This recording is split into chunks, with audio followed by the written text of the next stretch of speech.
Howdy y'all, this is Ricky with Walden Brothers Racing. Today I'm going to share a story with you about an eBay win that I had about 5 or 6 years ago. And it is a 1999 Chevrolet K2500 four-wheel drive, 3/4 ton with a 6-liter engine and a 4L80 transmission. I was looking for a truck. This is the kind of truck I wanted, just a 4-wheel drive long bed. Trying to pick up this, 6-liter engine that everybody's been talking about, And couldn't find one local, so I looked on eBay, found one on eBay. I didn't care where it was located. The person that listed it said you could fly in and drive it home. And I thought, well, that's good enough for me. So I bid on it. $1,800, and surprisingly I was the winning bid.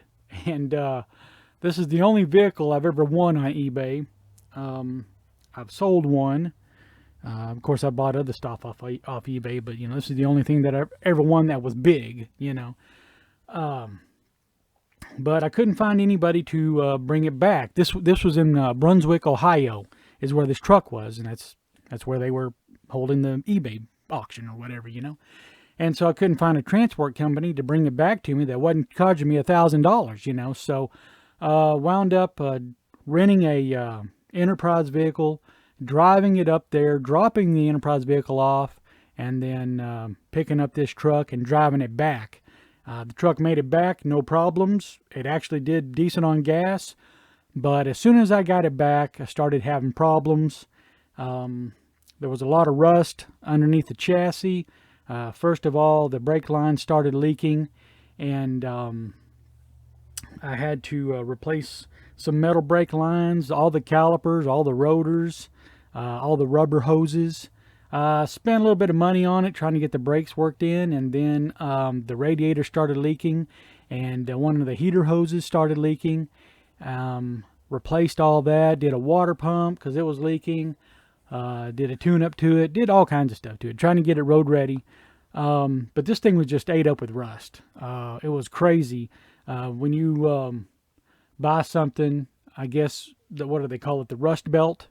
So there you go. This is an example of a vehicle that I bought from the rust belt, and it was on its last leg, and I didn't know it. I've never bought a vehicle from up north, so either way, I got tired of spending money on it, and once the fuel line started leaking, I said, that's enough. I'm not going to replace these fuel lines on this thing because the truck ain't worth it to me. I mean, it might have been what I wanted, but it ain't worth it to me. And look at this shot. This is me trying to put stuff in the back of the truck to take to the scrap yard, and the metal in the bed of this truck was like paper thin. I couldn't even walk across it. And so, as you can see, there's big holes there because stuff was falling through the bottom. So I had to take the hood off, flip it upside down, throw it in the bed, and throw some extra metal stuff that I needed to scrap in the back of it. But yeah, this truck, I didn't want it anymore. I had to get rid of this truck because it was just ate up with rust. And like the rust on this shot right here, all over the frame, all over the differentials, even on the engine. I wound up giving the engine to a friend of mine named Brian. He was really interested in this 6-liter engine and the 4L80 transmission.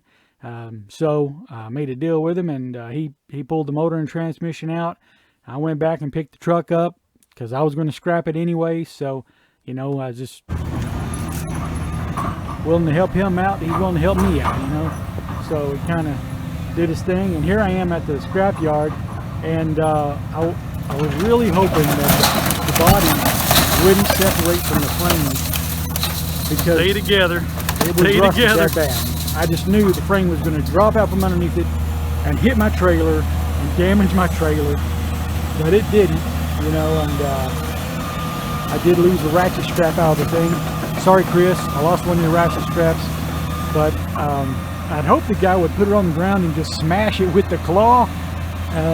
But he didn't do it. He just set her down, and I didn't realize that I'd left the ratchet strap on there till I was 10 miles away, and I couldn't go back to get it. So either way, so that was the truck's final destination. But I guess like a donor, an organ donor, this motor and transmission did have another life to it. And my friend Brian, he did a lot of work to the engine and the transmission.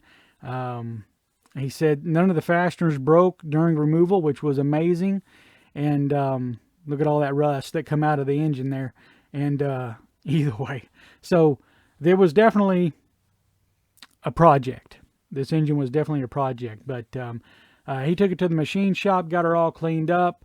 It had cast iron heads on it, which he was surprised, and I was surprised because I thought these new 6-liters had aluminum heads, which I guess they do. This must have been a first generation, which this was the first year for the 6-liter gas engine. So either way, he found him some aluminum heads for it, and that's a good looking shot of the engine there. Got the heads on there, and you got all redone on the bottom end.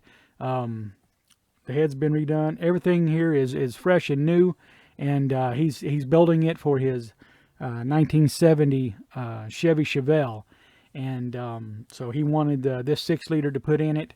Also the 4L80E transmission.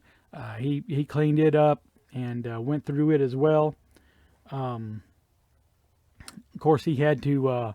It's not an easy job, taking something from 1999 and making it fit in the 1970s. So I'm sure it was a chore. It probably took special exhaust manifolds, special oil pan, and things like that to make it work. Special motor mounts.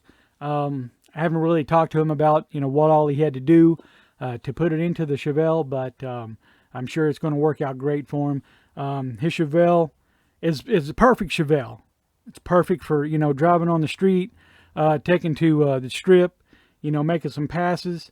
It's not showroom quality, or it's car show quality, and it's nothing that you want to polish on every weekend. It's the perfect hot rod, and show car, if you ask me. I mean, I'd have no problem taking this to the track, driving it to town, going to get groceries, doing a little hot rodding, that kind of thing. So, but either way, this is another shot of his 70 Chevelle, and I wish him lots of luck with the motor and transmission combination in his Chevelle. Hopefully it'll bring him a lot of fun in the future and not get him too many speeding tickets, you know what I'm saying? So, but either way, that's about it for this video. I just wanted to share my experience with that eBay win. Yeah, I'm a winner, but not so much. But either way, I'm going to call it good for this one. I got stuff to do, and we'll see you on the next one.